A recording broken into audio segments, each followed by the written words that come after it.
भारत ने आतंकवाद के खिलाफ बड़ी कार्रवाई करते हुए बुधवार रात करीब 1:30 पर 9 आतंकी ठिकानों पर एयर स्ट्राइक की है और भारत के पराक्रमी सेनाओं ने पाकिस्तान के जो 4 और इसके अलावा 5, एक बार पहले 4 को टारगेट किया, फिर 5 को, मतलब 9 ठिकाने, जबकि पाकिस्तान कह रही है कि सिर्फ 6 ठिकानों पर टारगेट किया गया है।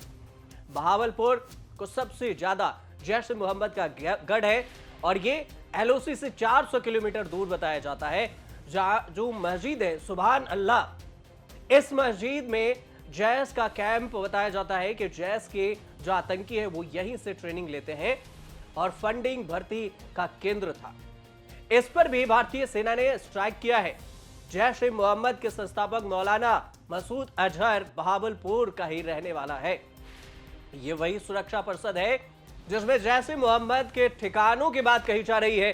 अब भी जो सबसे बड़ी खबर है वो ये कि 90 आतंकियों को भारतीय सेना ने ढेर कर दिया है। ये सूत्र के हवाले से खबर आ रही है। हालांकि अभी सेना की तरफ से प्रेस कॉन्फ्रेंस भी की जाएगी, सरकार पूरी डेटा भी देगी कि हो सकता है कि कितने आतंकियों के बाद इसमें सेनाओं ने कैंप को ध्वस्त किया, कितने आतंकी मारे गए। लेकिन जिस मस्जिद की सबसे ज्यादा चर्चा हो रही है वह है जामिया मस्जिद सुभान अल्लाह। इस मस्जिद की अगर बात करें तो जो एक मदरसे के रूप में सामने आता है, लेकिन आतंकियों को ट्रेनिंग देने का काम करता है। 2011 तक ये एक साधारण इमारत हुआ करती थी, लेकिन 2012 तक इसे एक बड़े ट्रेनिंग सेंटर में बदल दिया गया। सैटेलाइट इमेज से यह भी पता चलता है कि यह परिसर 18 एकड़ में फैला हुआ है। इसमें एक बड़ी मस्जिद, 600 से अधिक छात्रों को मदरसा, स्विमिंग पूल, घोड़े के लिए और अस्तबल और एक जिम्नेशियम भी इसमें शामिल है। जैश ए मोहम्मद के इतिहास देखें तो 24 दिसंबर 1999 को 5 आतंकियों ने इंडियन एयरलाइंस की एक फ्लाइट को हाईजैक किया था। इसमें 190 यात्री और चालक दल के सदस्य थे। विमान को काठमांडू से दिल्ली लाया जा रहा था, लेकिन उसे अमृतसर, लाहौर, दुबई होते हुए कंधार, जो कि तालिबान के कब्जे वाला अफगानिस्तान है, वहां ले जाया गया। भारत को 3 आतंकी मसूद अजहर, उमर शेख और मुश्ताक अजहर को छोड़ने के लिए मजबूर किया था। अब बात यह कि कौन है मसूद अजहर। अब सबसे पहली बात कि 1968 मिशन में मसूद अजहर को 1994 में भारत में गिरफ्तार किया गया था। गिरफ्तारी के पहले यह पाकिस्तान में जो अफगानिस्तान के आतंकी संगठन हरकत उल मुजाहिदीन का सदस्य था और एक मौलवी था।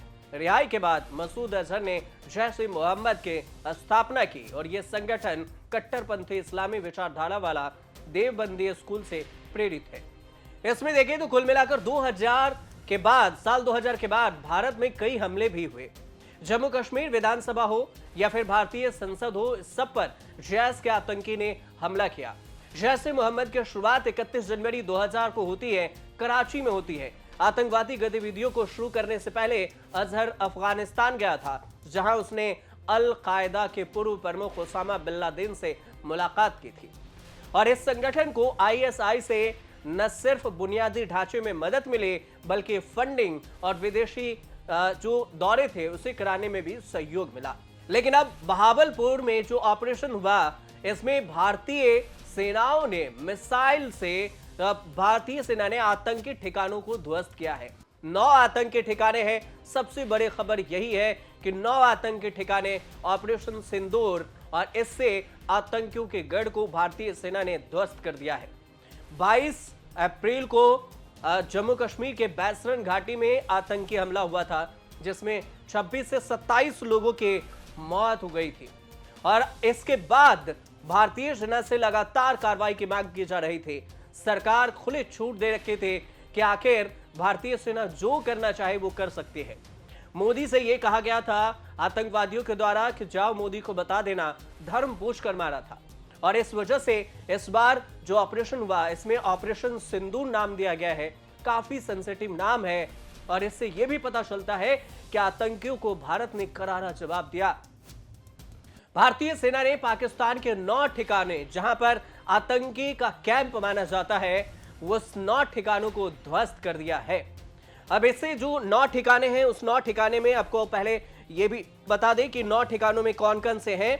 जिसमें आतंकियों के 9 ठिकानों को किया गया, उसमें बहावलपुर है, जिसके बारे में हमने आपको पूरी जानकारी दी। ये अंतर्राष्ट्रीय सीमा जो एलओसी है 100 किलोमीटर दूर है। मिसाइल से इसे अटैक किया गया। जैश ए मोहम्मद का मुख्यालय था यहाँ पर और जिसे भारतीय सेना ने ध्वस्त किया है। दूसरा जो मुर्दी के ये आतंकी ठिकाना इंटरनेशनल बॉर्डर से 30 किलोमीटर दूर है। यहाँ लश्कर-ए तैयबा का शिविर था। 26/11 मुंबई से जुड़ा हुआ है। तीसरा जो ठिकाना है अब गुलपुर में, यह आतंकी ठिकाना एलओसी पूंछ राजौरी से 35 किलोमीटर दूर स्थित है। चौथा है लश्कर-ए कैंप सवाई। ये आतंकी ठिकाना पीओके से तंगधार सेक्टर के अंदर 30 किलोमीटर दूर स्थित होता है। पांचवा है बिलावल कैंप, जैश ए मोहम्मद का लॉन्च पैड। ये ठिकाना आतंकियों को सीमा पार भेजने के लिए इस्तेमाल किया जाता था। और छठा है कोटली, एलओसी से 15 किलोमीटर दूर लश्कर का शिविर। 50 से अधिक आतंकियों की क्षमता वाला ये ठिकाना है। बरनाला कैंप में यह आतंकी का ठिकाना एलओसी से 10 किलोमीटर दूर है। और फिर सरजाल कैंप है जो सांबा कठुआ के सामने इंटरनेशनल बॉर्डर से 8 किलोमीटर दूर स्थित है। जैश का ट्रेनिंग कैंप। नौवां है मेहमूना कैंप जो सियालकोट के पास है। यह हिजबुल मुजाहिदीन का ट्रेनिंग शिविर है। इंटरनेशनल बॉर्डर से 15 किलोमीटर दूर है। अब भारतीय सेना ने इन 9 ठिकानों पर 90 आतंकियों को ढेर किया है ऑपरेशन सिंदूर के जरिए।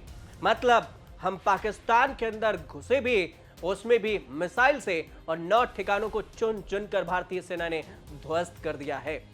अब सेना की तरफ से इसमें जवाब भी आई और सोशल मीडिया पर भी पोस्ट किया गया कि हमने पाकिस्तान के आतंकी ठिकानों को ध्वस्त किया। ये करीब 1:30 पर रात में इन ठिकानों पर अटैक किया जाता है। कुल मिलाकर जो बात है कि ऑपरेशन सिंदूर से भारतीय सेना ने पाकिस्तान के 9 आतंकी ठिकानों को ध्वस्त किया है। फिलहाल जो जानकारी है कि 90 आतंकी इसमें मारे गए हैं।